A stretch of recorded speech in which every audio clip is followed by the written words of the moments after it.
અહેમદાબાદ મિત્ર ન્યૂઝની ટોપ 10 ખબરોમાં આપનું હાર્દિક સ્વાગત છે. એટીએસે જૈશ-એ મોહમ્મદના 5 આતંકીની ધરપકડ કરી.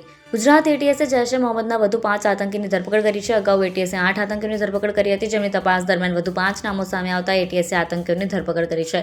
5 આરોપીની સિદ્ધપુર, વડગામ અને ભરૂચથી ધરપકડ કરવામાં આવી હતી. 5 પાકિસ્તાન સ્થિત આતંકી સંગઠન જૈશ-એ મોહમ્મદ સાથે જોડાયેલા હતા. આ કેસમાં અગાઉ અનેક શકમંદની પૂછપરછ કરીને નિવેદન લેવામાં આવ્યા હતા, જે બાદ 5ની ધરપકડ કરવામાં આવી. ઝડપાયેલા આતંકીઓ અગાઉ ઝડપાયેલા 8 આતંકીઓ સાથે જ સંકળાયેલા હતા. આ આતંકીઓએ 3 વર્ષમાં 8 જગ્યાએ બ્લાસ્ટનું ટેસ્ટિંગ કર્યું હતું.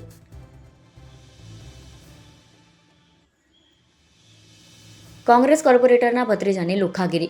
અમદાવાદના પૂર્વ વિસ્તારમાં આવેલ ગોમતીપુરમાં અસામાજિક તત્વો બેફામ બન્યા છે. ગોમતીપુરના સલાટનગર પાસે અંગત દાવતમાં જાહેર રોડ પર મૂકેલી ઘોડાગાડીની બગીને પેટ્રોલ છાંટી સળગાવી દેવામાં આવી હતી, તેમજ ઘોડા રાખવાના તબેલામાં પણ આગ લગાડવાનો પ્રયાસ કરવામાં આવ્યો હતો. સ્થાનિક મહિલાનો આક્ષેપ છે કે ગોમતીપુરના વોર્ડના કોંગ્રેસના મહિલા કોર્પોરેટરના ભત્રીજાને તેના સાથીઓએ આતંક મચાવ્યો છે. આગ લાગવાની સમગ્ર ઘટના સીસીટીવી કેમેરામાં કેદ થઈ ગઈ, જેના આધારે ગોમતીપુર પોલીસે વધુ તપાસ હાથ ધરી છે.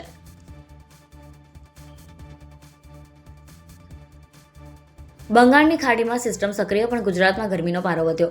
છેલ્લા 24 કલાકમાં 112 તાલુકાના વરસાદમાં સૌથી વધુ રાજકોટના પડગરીમાં 2.24 ઇંચ વરસાદ વરસ્યો. આજે 14 તાલુકામાં સામાન્ય વરસાદ નોંધાયો. ગુજરાતમાં ચોમાસાની વચ્ચે ગરમી અને અસહ્ય ઉકળાટનો પ્રકોપ જોવા મળી રહ્યો છે. બંગાળની ખાડીમાં મજબૂત લો પ્રેશર એરિયા સક્રિય થવા છતાં પણ રાજ્યના મોટાભાગના વિસ્તારોમાં મહત્તમ તાપમાન સામાન્ય કરતાં ઊંચું નોંધાયું હતું. જોકે બંગાળની ખાડીમાં એક મજબૂત લો પ્રેશર એરિયા વેલ માર્ક્ડ લો પ્રેશર સક્રિય થયું છે અને રાજસ્થાન પર સાયક્લોનિક સર્ક્યુલેશન પણ બનેલું છે, જે આગામી દિવસોમાં હવામાન પલટી શકે છે. રથયાત્રામાં 3 કિમીમાં 2 વાર મારામારી. અમદાવાદમાં ભારે સુરક્ષા બંદોબસ્ત વચ્ચે નીકળેલી પ્રભુ જગન્નાથની પરંપરાગત રથયાત્રા દરમિયાન 2 અલગ અલગ વિસ્તારોમાં હંગામો અને મારામારીના બનાવ બન્યા. રથયાત્રાના રૂટ પર આવે પ્રેમ દરવાજા પાસે પ્રસાદ લેવા જેવી નજીવી બાબતે 2 મહિલાઓ વચ્ચે શરૂ થયેલી બોલાચાલી ઉગ્ર સ્વરૂપ ધારણ કરતા બંને પરિવારો આમને સામને આવી ગયા હતા.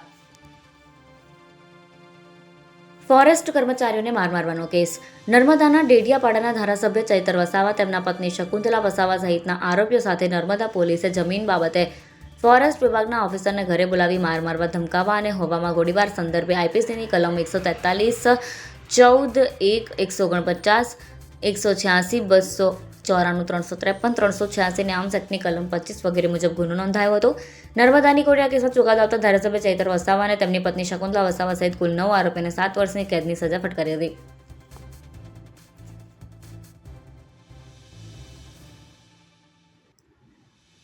વિઠલાપુરમાં શ્રમિકને રિક્ષાએ અડફેટે લીધો. માંડલ તાલુકાના વિઠલાપુર ખાતે હોન્ડા કંપનીના ગેટ નંબર 3 સામે એક હિટ એન્ડ રનની ઘટના બની, જેમાં એક યુવા શ્રમિકને અજાણ્યા રિક્ષા ચાલકે અડફેટે તેને ગંભીર ઇજાઓ પહોંચીને હાથમાં ફ્રેક્ચર થયું. અકસ્માત સર્જી રિક્ષા ચાલક ઘટના સ્થળેથી ફરાર થઈ ગયો હતો.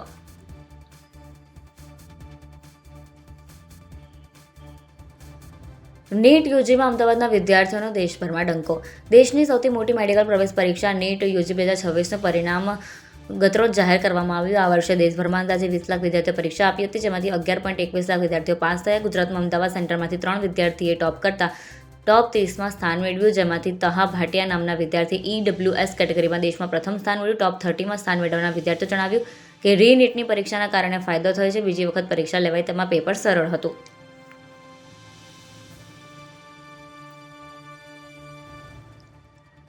છ મહિનામાં અમદાવાદના 66 લોકોએ સાયબર ફ્રોડમાં 43.61 કરોડ ગુમાવ્યા. શહેરમાં સાયબર ઠગો હવે ઉચ્ચ શિક્ષિત અને પ્રોફેશનલ વર્ગને નિશાન બનાવી રહ્યા છે. શહેર સાયબર ક્રાઇમ પોલીસ સ્ટેશનમાં જાન્યુઆરીથી જૂન મહિના સુધીમાં ઓનલાઈન ફ્રોડની 66 ફરિયાદો નોંધાઈ, જેમાં 66 લોકોએ 43.61 કરોડ રૂપિયા ગુમાવ્યા. એટલે કે 3 દિવસે સરેરાશ એક વ્યક્તિ સાયબર ક્રાઇમનો ભોગ બને છે અને 66.07 લાખ ગુમાવે છે. ભોગ બનેલા લોકોમાં સૌથી વધુ 26 વ્યક્તિઓ 61થી વધુ ઉંમરના છે, જેમણે કુલ 15.62 કરોડ ગુમાવ્યા. 41થી 60 વર્ષના લોકોએ 21 લોકોએ 19.50 કરોડ ગુમાવ્યા, તો 20થી 40 વર્ષની ઉંમરના 19 વ્યક્તિઓએ 8.38 કરોડ ગુમાવ્યા.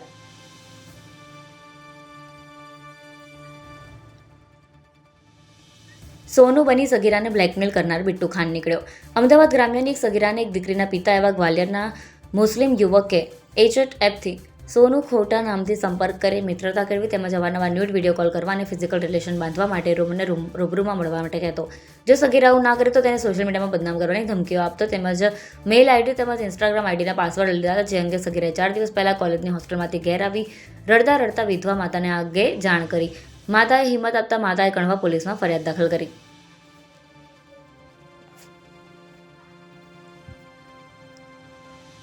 અમદાવાદ એરપોર્ટ પર મહિલા મુસાફરના બુરખામાંથી 34 લાખનું સોનું ઝડપાયું.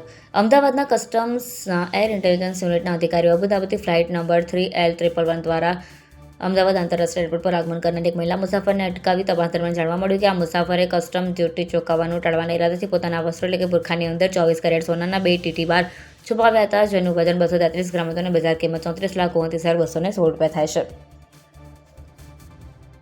અહેમદાબાદ મિત્ર ન્યૂઝની યુટ્યુબ ચેનલને સબસ્ક્રાઇબ કરો અને બેલ આઇકન જરૂરથી દબાવો, જેથી મહત્ત્વના સમાચાર આપના સુધી જલ્દીથી પહોંચે.